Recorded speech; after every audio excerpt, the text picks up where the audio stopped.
தமிழகத்திலேயே மிகப்பெரிய ஷோரூம் மற்றும் 20 வருட அனுபவம் கொண்ட ஈசிடெக்கின் இயர் எண்ட் ஆஃபர் ஆரம்பம்.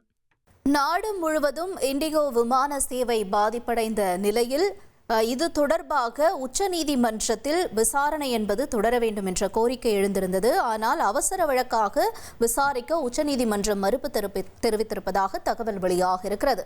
விவரங்களோடு செய்தியாளர் வெங்கடேசன் இணைந்திருக்கிறார். வெங்கடேசன், இந்த வழக்கு யார் மூலமா தாக்கல் செய்யப்பட்டிருந்துச்சு?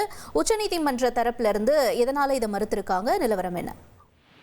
வணக்கம். விமான பணியாளர்களின் பணி நேரத்தில் கட்டுப்பாடுகள் விதிக்கப்பட்டதை தொடர்ந்து இண்டிகோ நிறுவனம் பணியாளர்கள் பற்றாக்குறையால் தவித்து வருகிறார்கள்.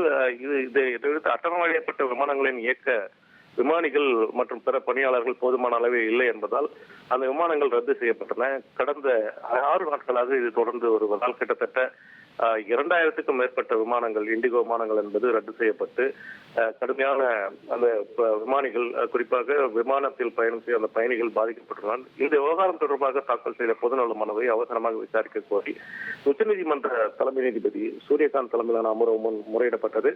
இந்த முறையீட்டை தற்போது உச்சநீதிமன்றம் நிராகரித்துள்ளது. மேலும் இந்த விவகாரத்தில் மத்திய அரசு தலையிட்டு நடவடிக்கை எடுத்துள்ளதையும் குறிப்பிட்டு இந்த மனுவை அவசரமாக விசாரிக்க முடியாது என்று மறுத்துள்ளது. உங்களுடைய தகவல்களுக்கு நன்றி வெங்கடேசன்.